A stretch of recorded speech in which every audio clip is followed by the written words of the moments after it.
The story begins with a group of college students celebrating the start of vacation with a huge beach party. Everyone is having fun, except for one girl, Kaylee, who clearly looks unhappy. The guy filming the party notices her and offers her a drink, but she refuses, until she hears and sees Jonah arriving in his sports car. We quickly find out why she's upset. Kaylee and Jonah used to date, but he left her for Shanda, who also happens to be at the party. The girls are excited to see him arrive, but he's completely focused on his new fiancée. After seeing the two of them together, Kaylee changes her mind and downs an entire cup of alcohol. Mitch announces that everyone has to hand over their phones so he can lock them in a bag. The girls complain, saying they can't survive without their phones, but Mitch doesn't care. Everyone at the party had already read the invitation and knew that what happens in Vegas stays in Vegas, meaning nothing that happens tonight gets talked about later or even recorded. Vance and Gilbert head off to collect firewood, but they come back carrying a strange ball they found on the beach. The thing looks weird and is covered in some sticky substance. Nobody really cares, and everyone laughs at them for thinking they could use it to start a fire. The party continues, and everyone starts loosening up even more, especially Marcia, who's clearly had way too much to drink and can barely walk straight. Gilbert is the first one to pass out, and his friends waste no time drawing all over his face. When morning comes, a bunch of the students are still asleep on the beach. Kaylee wakes up next to Mitch, clearly unhappy about the situation. To make things worse, the first thing she sees is Jonah standing with his fiancée. Mitch tells Kaylee he doesn't mind the regret written all over her face and invites her to go surfing with him, but she's upset and says she wants to leave. Jonah wakes up too, dealing with a terrible headache. He notices Kaylee leaving the party and almost runs after her, but changes his mind when Shanda asks where he's going. In the back seat, Vance and a girl named Ronnie wake up in a romantic mood. Meanwhile, Marcia is still passed out on the picnic table. Jonah honks the horn to wake her up, and she stumbles awake looking exhausted. The couple in the car want to leave quickly and start rushing her. At that moment, Kaylee notices a bird that seems unable to fly, almost like something is wrong with it. She keeps staring in that direction, then suddenly looks shocked. The bird disappears from where it was standing, almost as if Kaylee is the only one who saw what happened. She tries to warn Marcia before the same thing happens to her, but it's already too late. The moment Marcia steps onto the sand, her feet sink into it. Jonah and the others laugh at Kaylee's panic and tell Marcia to stop messing around and get in the car already. As Marcia struggles to pull her legs free, she puts her hands into the sand too, and now she can't pull those out either. At that point, nobody's laughing anymore. Mitch is up in the lifeguard tower, and Kaylee explains that something is seriously wrong with the sand. Vance decides to go save Marcia while Ronnie desperately tries to stop him.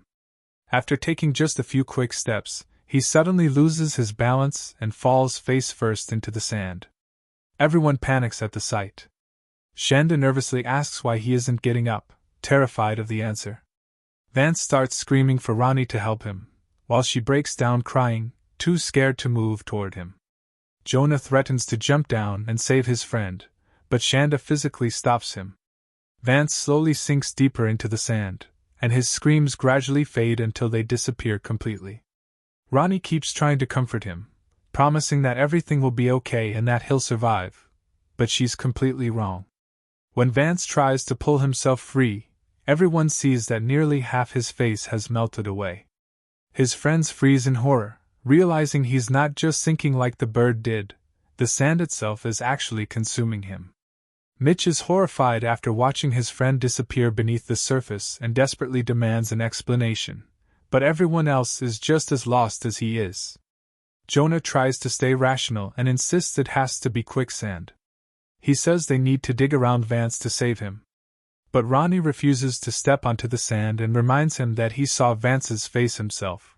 Normal quicksand could never do something like that. She starts thinking there may have been some kind of chemical spill contaminating the beach, making the sand deadly to touch. Shanda begins losing patience and demands someone call for help, but all the phones are locked inside the bag in the car. Jonah starts yelling at Mitch for his stupid idea, but Mitch stays calm and says there's an easy solution. Since Jonah is the one with the car keys, he can toss them up to the people on the tower so everyone can escape. It would have been a good plan, except Jonah left the headlights on all night, and now the battery is completely dead. The group starts complaining about their horrible luck until they notice Kaylee climbing down the ladder and getting dangerously close to the sand. Mitch rushes after her and asks if she's insane, but she tells him to look closely. She stretches her hand near the sand without actually touching it, and suddenly thin, transparent strands rise from beneath the surface.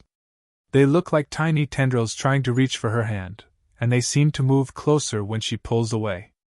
A little later, Gilbert finally wakes up inside a trash barrel. Furious, he assumes his friends shoved him in there during the party. What seems like a joke to him quickly turns serious for everyone else when he starts moving around and trying to tip the barrel over.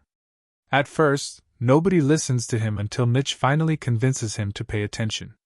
Gilbert is horrified to learn that the sand swallowed 2 people, but when Mitch mentions tiny strands hunting for victims, Gilbert assumes they're messing with him. On top of everything else, he's in serious pain. Mitch lies to him, saying the tide will rise in about 2 hours and the ocean will eventually reach him, so all he has to do is hold on a little longer. When Kaylee enters the shack, Shanda comments that it's probably a good thing the 2 of them finally talked. Jonah doesn't respond, but it's obvious he disagrees. Kaylee asks Mitch why he lied to Gilbert about the tide, and Mitch explains that Gilbert will handle the situation better if he still has hope. As everyone tries calming their nerves with more drinks, Banny starts writing a letter to her mother in a notebook. Fear slowly started turning into boredom as time passed, but Kaylee was still determined to solve the mystery. While searching through the shack, she found a box of matches and slipped it into her pocket. During her conversation with Mitch, he told her there was nothing going on between them, and she already knew that. What she couldn't understand was what had happened to the beach. Just a few hours earlier, everyone had been rolling around in the sand with no problems at all, but now something had clearly changed. Mitch had no answers, so Kaylee decided to bring the issue up with the others.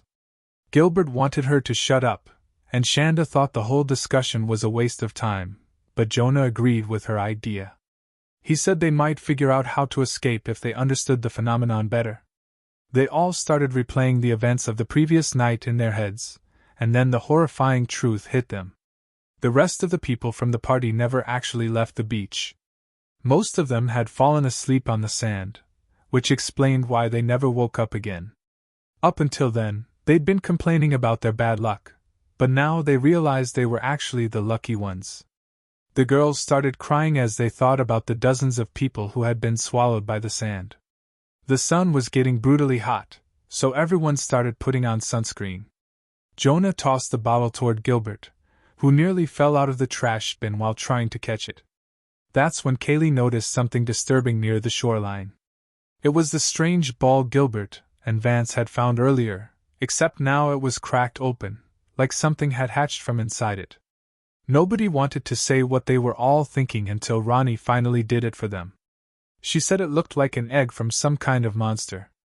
Gilbert completely freaked out at the idea that something alive was hiding in the sand, but Kaylee tried calming him down. She pointed out that the egg had only recently opened, so whatever came out of it couldn't possibly have grown that fast. Excited by her theory, she threw a hot dog as far as she could. Almost instantly, the deadly strands started moving and dragged the hot dog beneath the sand without hesitation. Kaylee refused to give up and kept tossing more hot dogs across different parts of the beach. Ronnie wasn't happy about it, and reminded everyone that they were trapped there and that the food was all they had left. Even Gilbert started getting annoyed, until Mitch threw another hot dog and a bird snatched it out of the air before it could land near the trash bin. Seconds later, the sand swallowed the bird alive. The horrifying sight completely changed Mitch's tone as he tried to process what he'd just seen. He tossed another hot dog, and everyone watched nervously. This time, though, the tiny strands didn't appear, and the hot dog stayed untouched. That confirmed Kaylee's theory and helped them figure out where the deadly zone ended. After measuring the distance to the buried hot dog, Shanda and Ronnie still didn't feel much better. Even though the safe area wasn't very far away, getting there without stepping on the sand seemed nearly impossible. Shanda wanted to wait for someone to find them, but Ronnie wasn't convinced anyone would come. The beach was usually almost empty during spring break, which had only just begun and could last around 2 weeks. On top of that, they had no idea if this was the only beach affected by those aggressive creatures. Pointing at the belongings left behind by the people the sand had claimed, Ronnie wondered why nobody had come looking for them yet. At that moment, Jonah was the most determined out of all of them. To him, the fact that nobody had shown up yet only proved they needed to save themselves. He grabbed 2 surfboards, placed them on top of the car hood, and pushed them onto the sand. His friends panicked when they realized he was about to jump, but he ignored their warnings and successfully landed on the first board. His plan was to create a kind of broken bridge by constantly moving from one board to another. Kaylee screamed when Jonah bent down and warned everyone about the deadly strands, but he quickly grabbed the board and kept moving forward. Then, in the middle of all that chaos, he admitted he was still jealous over Kaylee and a little bitter toward Mitch, who had always been his closest friend. Gilbert was stunned by how ridiculous the timing was, while Mitch awkwardly walked away, clearly aware that nobody wanted relationship drama at a moment like this. Jonah continued surfing across the sand until he reached the shack. But just as he tried lifting the board, it suddenly slid backward. He threw out his hand to keep his balance while the second board started moving on its own, almost like it was alive. The girls gasped in horror when they realized the sand itself was moving. Then they burst into tears after seeing the deadly strands crawling toward Jonah's stomach. Some of the strands touched his skin, and the shock pushed him to leap immediately. Even though the contact lasted only a moment, it caused serious damage. Jonah suddenly became violently sick and started screaming in pain. Ronnie suggested the creatures might be venomous. A few minutes later, he regained some strength and told the others he had found a bag on top of the shack. In an incredibly lucky moment, he discovered it was full of food. He grabbed a banana and deliberately dropped it, then quickly picked it back up. The others were confused when he started lowering the fruit toward the ground like he was testing something. He told everyone to stay calm, then suddenly jumped onto the sand with both his hands and feet touching it. Everyone screamed, expecting the worst, but nothing happened. He realized he was standing on the exact spot where they had built the bonfire the night before. Apparently, the creatures avoided that area. Jonah calmly started eating until Kaylee suddenly pointed at his stomach in terror. Huge blisters were rapidly forming across his skin, filled with pus. Kaylee convinced him to hurry back to the shack and check what was inside the bag. He tossed water to Gilbert and sodas to the girls, but by the time he tried helping the others, the effort had become too much for him. He started feeling sick again and collapsed onto the ground, realizing his chances of surviving were becoming very slim. Kaylee started crying, then suddenly noticed the strands eating through the car tire. There wasn't even enough time to warn the girls before the tire exploded with a loud bang, sending everyone into panic as they tried to figure out a way to retrieve their phones. Ronnie decided to take the risk herself, and jokingly said that if anything happened to her, Shanda should deliver her letter to her mom. But the metal of the car was burning hot, making the whole thing even harder. Ronnie held onto her friend's hand while trying to keep her balance and insert the key. But it quickly became obvious there was no safe way to open the car bag because the hood would separate them, causing Ronnie to fall. Kaylee grabbed a long hook so Ronnie could hold onto it, but another tire suddenly exploded. The moment the hood finally opened, Gilbert spotted a police cruiser and immediately started waving for help. The loud siren startled Ronnie, and she accidentally let go of the hood, crushing her fingers in the process. She screamed in pain. A police officer named Alex pulled up beside them and warned them that the beach was closed. He immediately became suspicious after seeing Ronnie dangling there by her injured fingers and Gilbert trapped inside the trash bin. Ronnie started crying and claimed she was practicing for the circus, while Gilbert said he'd been pulling a prank on his friends and accidentally fell into the dumpster. Mitch added that he'd been helping Jonah, who supposedly had a terrible headache. Kaylee told the officer she was searching for her phone after dropping it in the sand. Alex started rambling about monsters and became convinced the group had taken some kind of illegal drugs. Kaylee swore she was completely sober and begged him to stay away from the sand. The officer clearly didn't believe them, but their story suddenly seemed more believable when he stepped out of the car and walked across the beach without anything happening to him. Alex was incredibly rude and obnoxious toward all of them, openly mocking their suffering and making one insulting comment after another. Mitch realized the officer was probably safe because he was wearing shoes, but Alex refused to listen. He ordered the people on the tower to come down immediately and threatened to use pepper spray if they didn't cooperate. Then Alex tossed the keys onto the sand. The second he reached down to grab them, his hands immediately started sinking, and the sand began pulling him in. He sprayed the pepper spray and somehow managed to stop himself from sinking further, but one of his arms started getting eaten alive. The terror overwhelmed him so badly that he tripped and fell while screaming for help, even though he already knew nobody could save him. Kaylee was more worried about losing the pepper spray than the officer himself. After the sand swallowed Alex, Mitch announced his next plan. He would run to the police car while wrapping towels around his feet. Gilbert actually applauded the idea, and Shanda tossed Mitch a towel. But the moment he bent down to grab it, the railing snapped beneath his weight, sending him crashing onto the sand. Hundreds of strands instantly wrapped around his body as the sand devoured him mercilessly. Within minutes, all that remained was a dark red stain marking the spot where he died.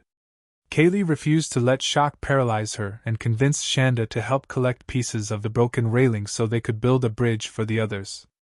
With incredible courage, she jumped toward the car, then punched Shanda in the face once and for all, finally ending all the jealousy and tension between them so they could focus on surviving. Jonah was still in terrible shape, but he gathered what little strength he had left and apologized to Kaylee. She begged him to hold on a little longer, then helped Shanda pull Ronnie up. Kaylee also asked Gilbert to try rotating his body toward them, but it wasn't easy at all because the sharp edges of the dumpster were cutting into him. The makeshift bridge built from the railing was even less stable than the surfboards had been, but Shanda turned out to be just as skilled as Jonah. While crossing, she finally opened up emotionally and admitted she had come between Jonah and Kaylee because she wanted the perfect romance for herself. When she reached the wooden shack, she realized Jonah's condition had gotten even worse and told the others to hurry. Kaylee took longer to cross the bridge, but she eventually made it to Jonah. Then it was Ronnie's turn, and unlike the others, she wasn't lucky. Blood started dripping from her bandages onto the sand, causing her to lose her balance and fall onto her side. Kaylee sprayed the pepper spray, and it actually seemed to work.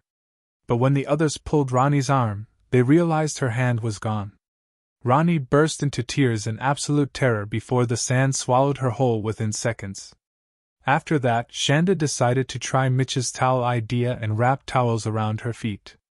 Gilbert didn't notice that the dumpster itself was under attack.